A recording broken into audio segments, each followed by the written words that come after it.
Good morning boys. நம்ம ஏற்கனவே computer டெக்னாலஜியில் தேர்ட் லெசன் பார்த்துட்ருக்கோம். தேர்ட் லெசனில் நம்ம ரேம் வரைக்கும் என்ன செஞ்சோம், ஃபுல்லாக பார்த்தோம்.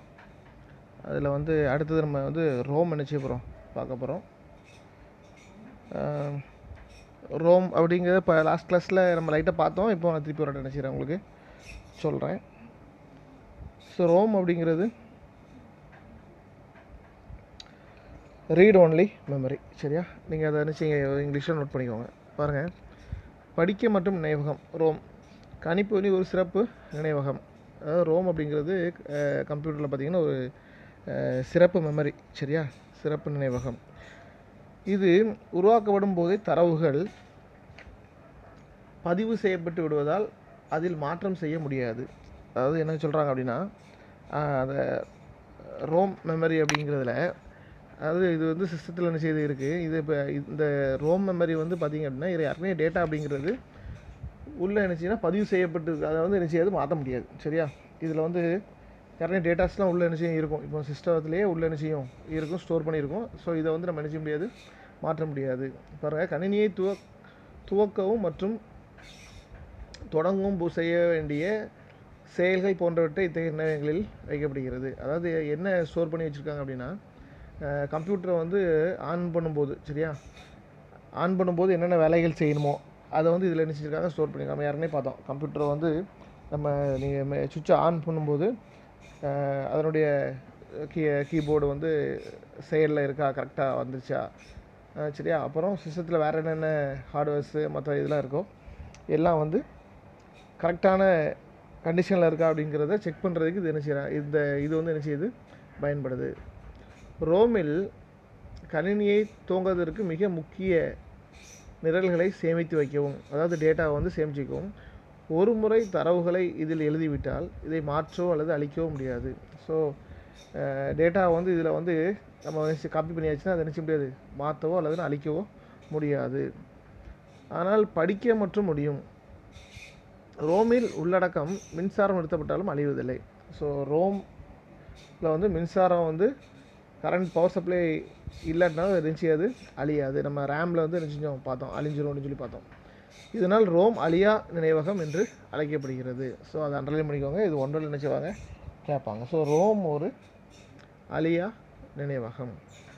பாருங்கள், அடுத்தது பாருங்கள், இந்த ரோமில் இன்னொரு வகை என்ன செய்து இருக்குது பார்த்தீங்களா, அதாவது நிரலாக்க படிக்க மற்றும் நினைவகம். பாருங்கள், ப்ரோக்ராமபிள் ரீட் ஒன்லி மெமரி. சரியா? அதுதான் ப்ரோம் அப்படின்னு நினச்சிக்கிறாங்க, சொல்கிறாங்க. நிரலாக்கு படிக்க மற்றும் நினைவகம்.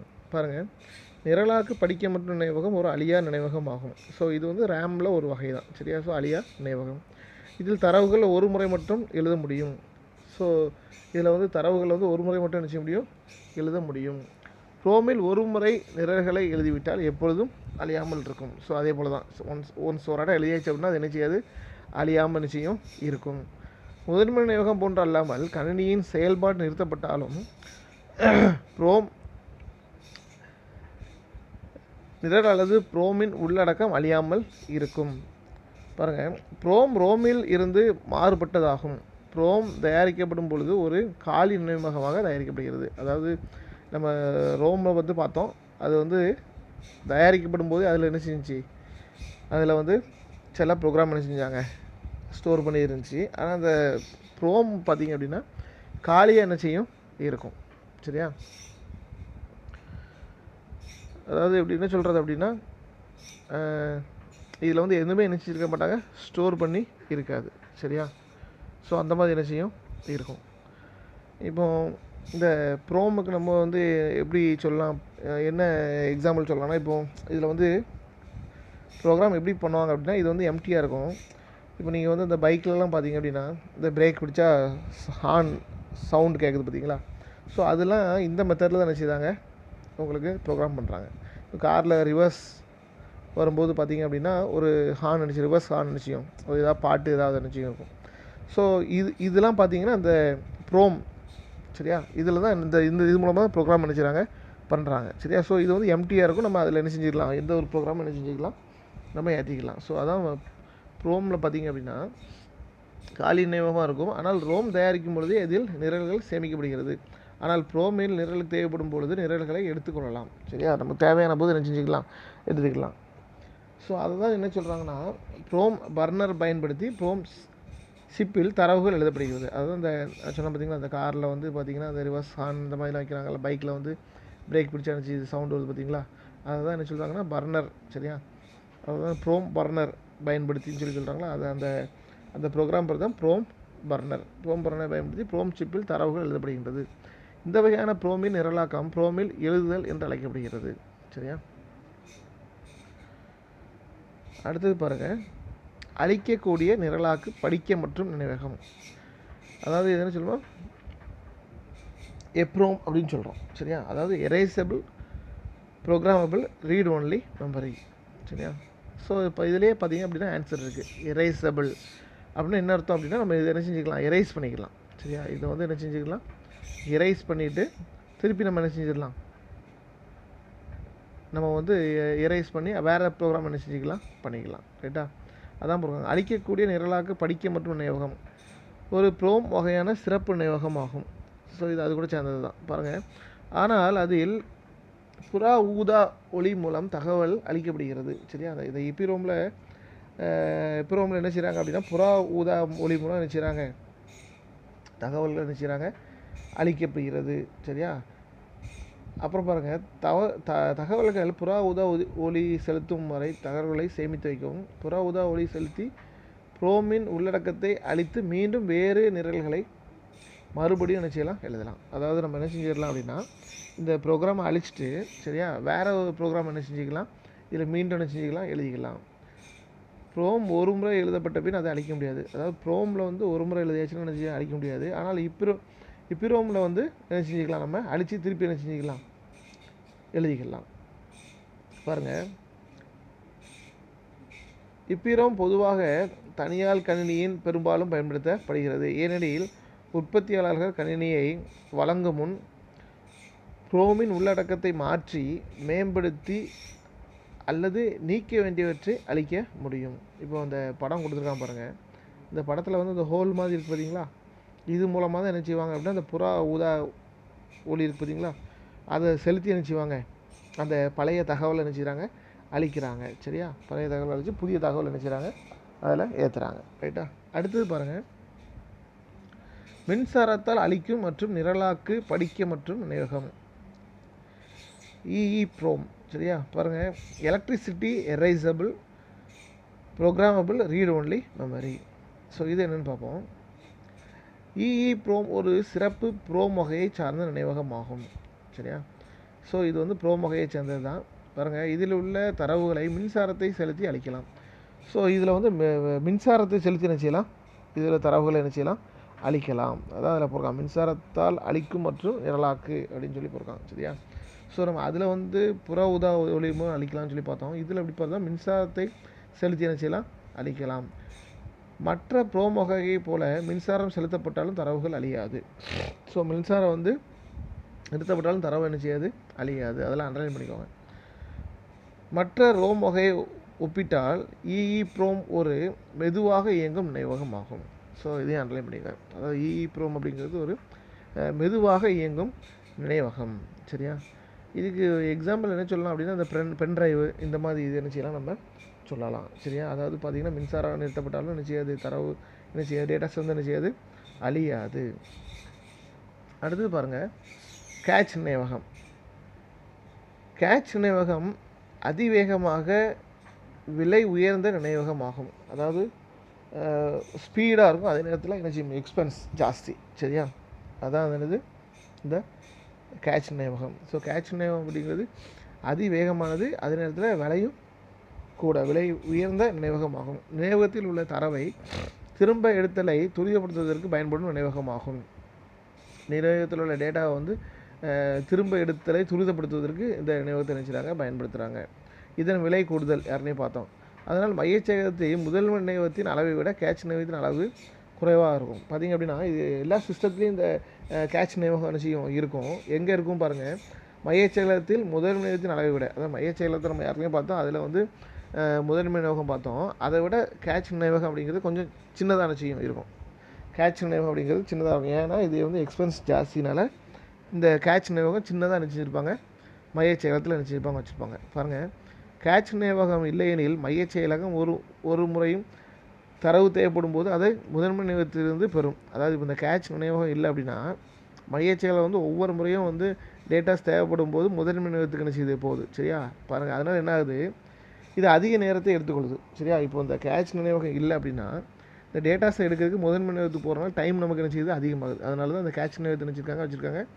ரேட்டு அதிகம், எக்ஸ்பென்ஸ் ஜாஸ்தி அப்படிங்கிறனால இதை சின்னதாக வச்சுருக்காங்க. அதான் கேட்ச் நினைவகம் அறிமுகப்படுத்துவதற்கு காரணம். இந்த நினைவகத்தில் அடிக்கடி தேவைப்படும் மற்றும் அணுகக்கூடிய தரவுகள் சேமிக்கப்படும். இது விரைவாக பதிலளிப்பு நேரத்தை தக்க வைக்க உதவுகிறது. ஸோ ஸ்பீடு, சரியா, ஸ்பீடு வந்து இதில் அதிகம்.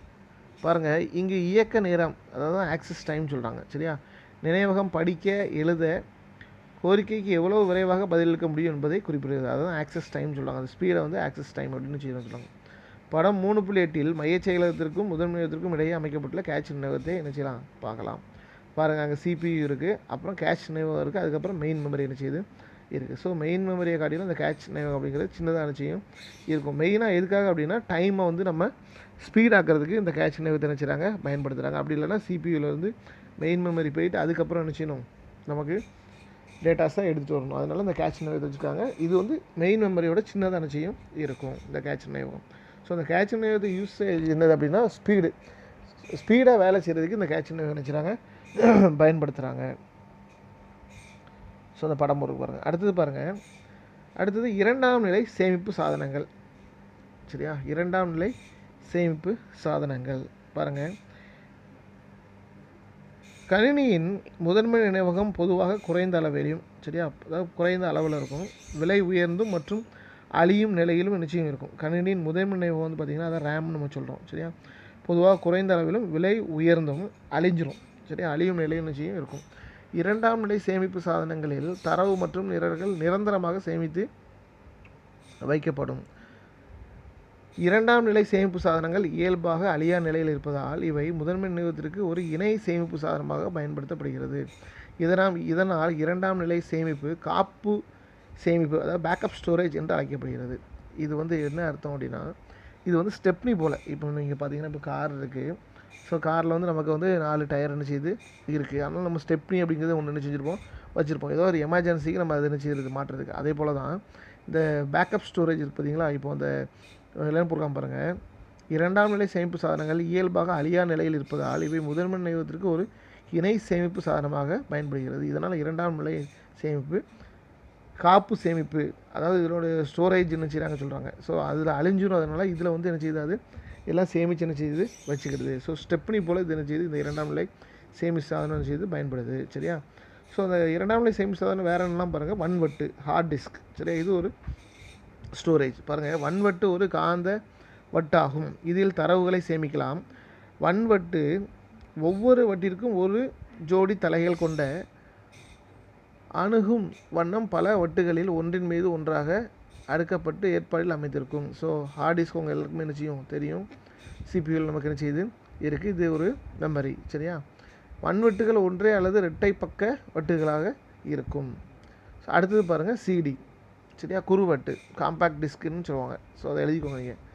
சிடி எனப்படும் சிடி ரோம் 1.2 மில்லிமீட்டர் பருமன் அளவில் பாலிகார்பனேட் பிளாஸ்டிக் பொருளால் ஆனதாகும். சிடி எல்லாருமே நினச்சிருப்பீங்க, பார்த்துருப்பீங்க. சரியா, தமிழில் அதுக்கு பேர் குறுவட்டு, இங்கிலீஷில் காம்பேக்ட் டிஸ்க்கு. பாருங்கள், மெல்லிய அளவிலான அலுமினியம் அல்லது தங்க முலாம் அதன் மேல் பகுதியில் பூசப்பட்டு இருக்கும். உங்களுக்கு எல்லாருக்குமே தெரியும், அலுமினியத்துலேயும் இருக்கும், அந்த தங்கா முலாமும் மேலே நினச்சிருப்பாங்க, பூசப்பட்டிருப்பாங்க. இப்போ மோஸ்ட்லி நிறைய சீரிஸ் பார்த்திங்கன்னா அலுமினியம் முலாம் தான் நினச்சிருக்காங்க, பூசி வருது. சரியா, ரொம்ப ரேராக தான் தங்க முலாம், ரேட் கூடாது. சிடியில் தரவுகள் சிறிய தடங்களில் துணுக்குகளாக அதில் சேமிக்கப்படுகிறது. அதாவது சிடியில் வந்து டேட்டாஸ் வந்து சிறிய தடத்தில், உங்களுக்கே தெரியும், சிடியில் வந்து நீங்கள் பார்த்தீங்க அப்படின்னா அதில் ரீட் பண்ணியாச்சுன்னா அப்படின்னு தெரிஞ்ச ஒரு தடம் என்ன செய்யும் தெரியும், அதுதான் போடுறாங்க. தடங்களில் துணுக்குகளாக அதில் சேமிக்கப்படுவது பிட்ஸ் எனப்படுகிறது. ஸோ அதை தான் பிட்ஸ்னு நினச்சிறாங்க சொல்கிறாங்க. இப்போ வந்து எம்டி சிடிக்கும் அந்த சிடியில் வந்து நீங்கள் வந்து அதில் வந்து பார்த்தீங்க அப்படின்னா காப்பி பண்ண பிறகு அது என்ன செய்யும் தெரியும், ஒரு ரவுண்டாக என்ன செய்யும், அதை தான் நினச்சிறாங்க பிட்ஸ்ன்னு சொல்கிறாங்க. இவை அடுக்கின் மேல் ஒரு சுருள் பாதையில் வடிவமைக்கப்பட்டிருக்கும். சுருள் பாதை மாதிரி ரவுண்டான செய்யும் இருக்கும். 2 பிட்ஸுகளுக்கு இடையே உள்ள இடைவெளியை லேன்ஸ் என்று அழைக்கப்படுகிறது. அதாவது அந்த ஒரு சுருளுக்கும் அடுத்த சுருளுக்கும் இடையில உள்ள இடைவெளியை லேன்ஸ் அப்படின்னு வச்சுறாங்க சொல்கிறாங்க. சிடியை படிக்கும் சாதனத்தில் உள்ள மோட்டார் சிடியை சுற்றும் ஒரு சாதனமாக சிடியின் கொள்ளளவு பார்த்திங்க, ஒரு சிடியுடைய கொள்ளளவு பார்த்திங்க அப்படின்னா 700 MB. சரியா, 700 MB. ஒரு சிடியினுடைய கொள்ளளவு பார்த்திங்க அப்படின்னா எவ்வளோ இருக்குமா, 700 MB. சரியா, ஸோ சிடியை நம்ம என்ன செய்யலாம், அழிக்கலாம். சரியா, இப்போ சிடியில் வந்து நம்ம ஏதோ ஏற்றிருந்தால் தான் நம்ம என்ன செஞ்சிடலாம், அழிச்சிடலாம். ஸோ சிடிக்கும் டிவிடிக்கும் உள்ள வேறுபாடு அப்படின்னு சொல்லி அங்கே நினச்சது ஒரு கொஸ்டின் இருக்குது. சிடியில் வந்து நம்ம என்ன செய்யலாம், திருப்பி அழிச்சு திருப்பி என்ன செய்யலாம், ஏற்றலாம். ஆனால் டிவிடியில் நினச்ச முடியாது. ஒரு வாட்டி நம்ம வந்து ரீட் பண்ணியாச்சுன்னா அதை நினச்ச முடியாது, அழிக்க முடியாது. சரியா, அடுத்தது பாருங்கள் டிவிடி. சரியா, டிவிடி அப்படிங்கிறதுக்கு இங்கிலீஷில் பார்த்திங்க அப்படின்னா டிஜிட்டல் வெஸ்ட்லேட் டிஸ்க். சரியா, அதை நீங்கள் நோட் பண்ணுங்கள், டிஜிட்டல் வெஸ்டில் டிஸ்க். சரியா, பாருங்கள் டிவிடி கண்ணாடி இலைவற்று. சரியா, கண்ணாடி இலைவற்றுன்னு சொல்லி நினச்சிறாங்க சொல்கிறாங்க, அல்லது கண்ணாடி இலைவற்று, அதுக்கு வந்து ஆப்டிக்கல் டிஸ்க்னு சொல்கிறாங்க. 4.7 GB வரை தரவுகள் சேமிக்கும். இந்த டிவிடி வந்து 4.7 GB வரை தரவுகள் என்ன செய்யுது, சேமிக்குது. இந்த அளவு 6 சிடியின் கொள்ளளவு. அதாவது ஒரு டிவிடி பார்த்திங்கன்னா 6 சிடிக்கு சமம். சரியா, 6 சிடியில் உள்ள நம்ம இப்போ டேட்டாஸை வந்து இதில் என்ன செஞ்சிடலாம், காப்பி பண்ணிக்கலாம். பாருங்கள், திரைப்படங்களை சார்ந்த தரத்தில் டிவிடிகள் சேமித்து வைக்கலாம். ஒரு ஃபுல் ஃபிலிமை என்ன செஞ்சிடலாம், நம்ம அதில் சேமித்து வச்சுக்கலாம். குறுவட்டுகளைப் போல டிவிடிகளும் லேசர் மூலம் படிக்க முடிகிறது. சரியா, அது லேசர் மூலம் என்ன செய்தாங்க, அதை ரீட் பண்ணிக்கிறாங்க. ரைட்டா, இவ்வகை வட்டு 1 அல்லது 2 பக்கங்களை கொண்டு மேலும் ஒரு பக்கத்திற்கு 1 அல்லது 2 அடுக்குகளில் இருக்கும். இதை பொறுத்தே டிவிடியின் மொத்த கொள்ளளவு கணக்கிடப்படுகிறது. 2 அடுக்கு டிவிடி தங்க நிறத்திலும் 1 அடுக்கு டிவிடி வெள்ளி நிறத்திலும் கிடைக்கும். ஸோ இது வந்து டிவிடி பற்றி என்ன செஞ்சுருக்காங்க, சொல்லியிருக்காங்க. ஸோ டிவிடியை பற்றி முக்கியமானது என்னென்னு பார்த்திங்க அப்படின்னா அது வந்து 4.7 GB வரை தரவுகள் என்ன செய்யுது, சேமிக்குது. அது எப்படின்னா 6 சிடிக்கு சமம். ஒரு டிவிடி வந்து 6 சிடிக்கு சமம் அப்படின்னு நினச்சிறாங்க சொல்கிறாங்க. ஸோ இது படத்தில் நினச்சிருக்காங்க போயிருக்காங்க. அடுத்தது பார்த்திங்க அப்படின்னா அடுத்தது பாருங்கள் ஃப்ளாஷ் நினைவகம். சரியா, ஃப்ளாஷ் நினைவகம் இதில் பார்த்திங்க அப்படின்னா நம்ம யாருக்குனே பார்த்தோம் பார்த்திங்களா, அந்த EEPROM அப்படின்னு சொல்லி பார்த்தோம்ல, அது கூட சேர்ந்தது தான் இந்த ஃப்ளாஷ் நினைவகம். பாருங்கள், ஃப்ளாஷ் நினைவகம் ஒரு மின்னணு அழிவுறா சேமிக்கும் சாதனம் ஆகும். மேலும் மின்சாரத்தின் மூலம் நிரல்களை அழித்து மறுபடியும் நிரலாக்க முடியும். சரியா, அதாவது மின்சாரம் மூலம் நம்ம என்ன செஞ்சிடலாம், ப்ரோக்ராம் அழிச்சிட்டு திருப்பி மறுபடியும் என்ன செய்ய முடியும், அதில் ப்ரோக்ராமு ஏற்ற முடியும். ஃப்ளாஷ் நினைவகம் ஒரு EEPROM அல்லது EPROM வகைப்படும் பென் டிரைவ். சரியா, அதாவது இந்த ஃப்ளாஷ் நினைவகத்துக்கு எடுத்துக்காட்டு பாருங்கள் என்னலான்ட்டு.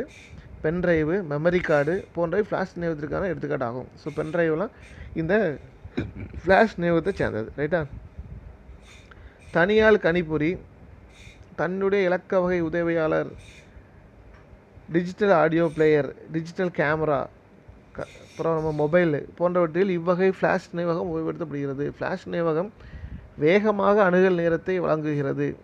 நினைவகத்தில் ஒரு எழுத்துருவை படிக்க அல்லது எழுத பயன்படும் நேரத்தை அணுகல் நேரம் எனப்படும். ஃப்ளாஷ் நினைவகத்தின் கொள்ளளவு 1 GB.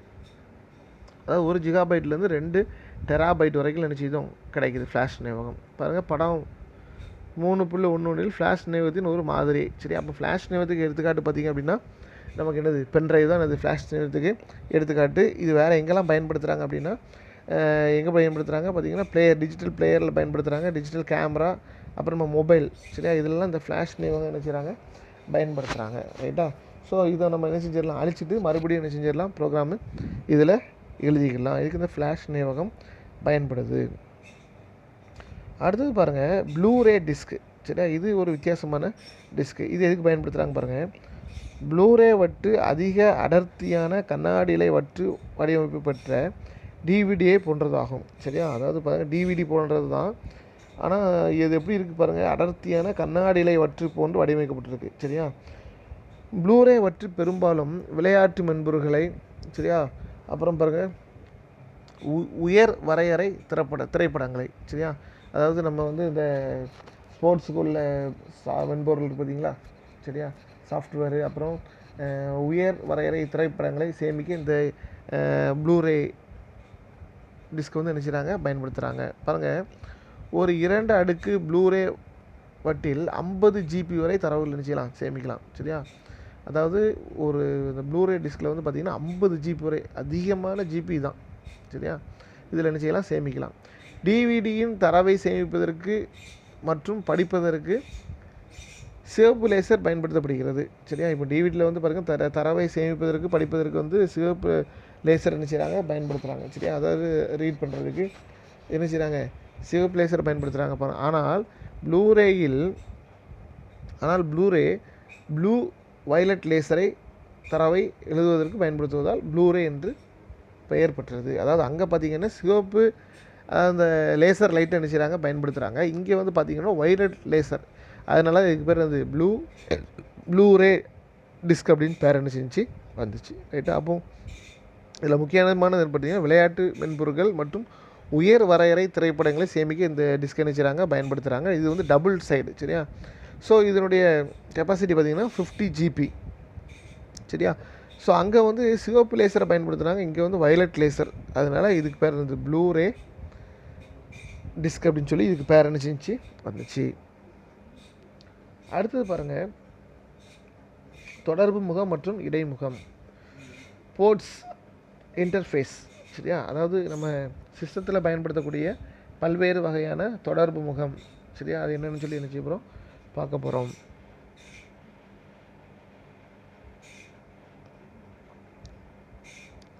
சரி, பாருங்கள், இந்த படத்தில் நீங்கள் பார்த்துருக்கீங்களா, இந்த இதுதான் வந்து தொடர்பு முகம் அப்படின்னு சொல்கிறது. இது எங்கே இருக்கும் அப்படின்னா, நீங்கள் பார்த்துருப்பீங்க சிஸ்டத்தில் வந்து நம்ம பாருங்கள் யூபிஎஸ் இருக்குது பார்த்தீங்களா, அதில் பார்த்தீங்கன்னா அந்த பேக் சைடு இருக்கா.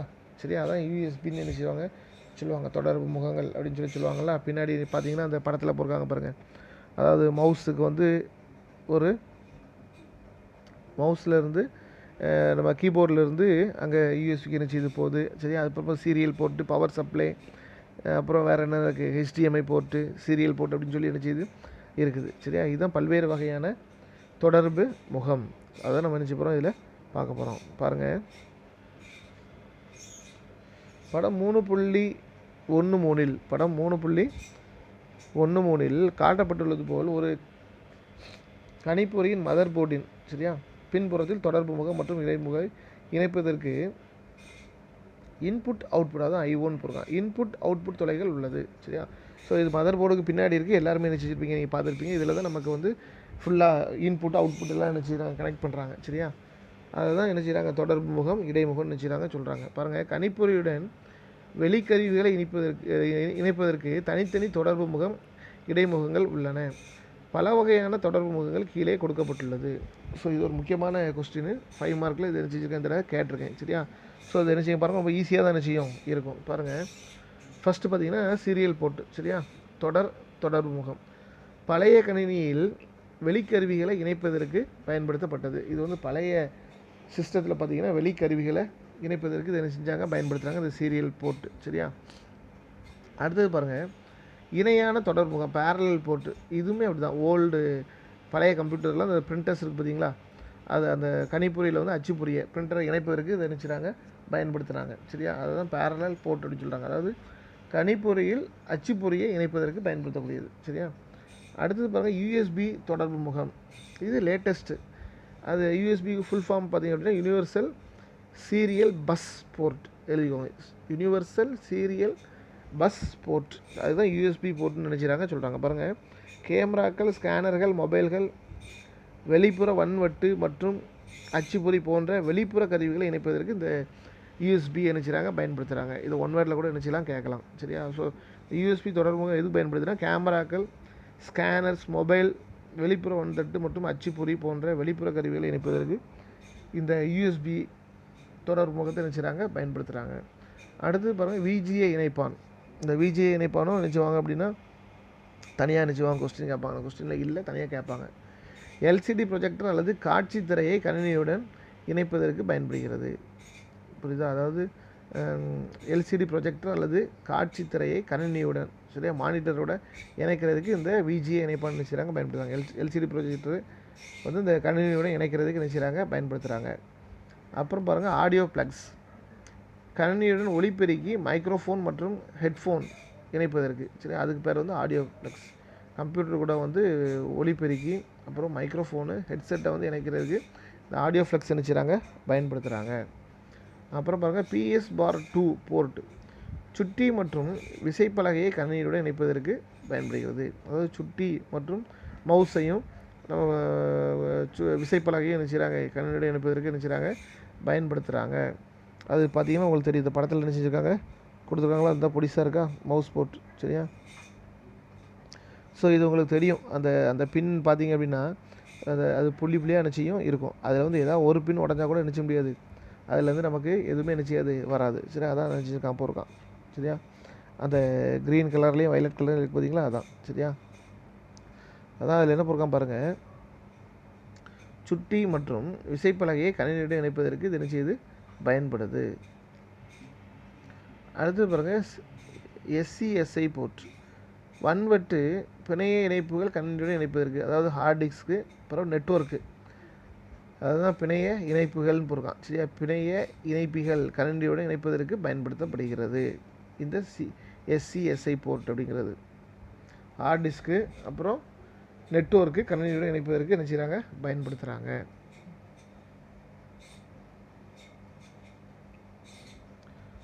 ஸோ அடுத்தது பாருங்கள், இதுதான் பல்வேறு வகையான தொடர்பு முகம் மற்றும் இடைமுகம். அடுத்து கடைசி பார்த்திங்க அப்படின்னா HDMI, உயர் வரையறை பல்லூடக என்னும் இடைமுக ஒளி மற்றும் இடைமுகம் சுருக்கப்படாத ஒளி மற்றும் ஒளி தரவுகளை கணிப்பொறி, திரையகம், LCD ப்ரொஜெக்டர், டிஜிட்டல் தொலைக்காட்சி ஆகியவற்றிற்கு கொடுக்க பயன்படுகிறது. இப்போ இந்த HDMI அப்படின்னா உங்களுக்கே தெரியுது. இப்போ நம்ம எப்படி என்ன சொல்லலாம் அப்படின்னா, அதுக்கு வந்து HDMI அதுக்கு ஃபுல் ஃபார்ம் என்னன்னா high definition multimedia interface. High definition multimedia interface அப்படின்னு நினச்சிறாங்க சொல்கிறாங்க. இது பார்த்திங்க அப்படின்னா, இப்போ நம்ம வந்து டிவி வைக்கிறோம், அதில் பார்த்திங்கன்னா இந்த டாடா ஸ்கை இல்லைன்னா சன் HD அந்த மாதிரிலாம் போகிறதா பார்த்திங்கன்னா அதெல்லாம் எப்படி இருக்குது, கிளாரிட்டி வந்து அதிகமாக நினச்சிது இருக்குது. சரியா? அந்த இதுக்கு தான் இந்த HD அப்படியே பொறுப்பான், சன் HD அப்படின்னு சொல்லி நினச்சிருப்பான் பொறுப்பான். அதுதான் பொறுப்பான்.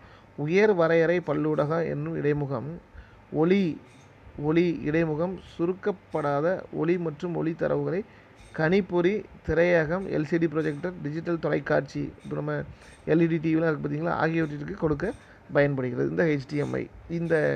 இது வந்து இந்த இதுக்கு பயன்படுத்தக்கூடிய ஒரு தொடர்பு முகம். HDMI தொடர்பு முகம் எதில் பயன்படுத்துகிறாங்க அப்படின்னா, இந்த டாடா ஸ்கைலேருந்து பின்னாடி வந்து பார்த்திங்கன்னா அவங்களுக்கு கனெக்ஷன் அந்த மாதிரி, அப்புறம் இந்த சன் டிஸ்க்லாம் நம்ம போடுறோம்ல அந்த இடத்துல வந்து இந்த தொடர்பு முகத்தை நினச்சிறாங்க பயன்படுத்துகிறாங்க. இது பார்த்திங்கன்னா கிளாரிட்டி ரொம்ப க்ளீனாக நினச்சியும் இருக்கும்.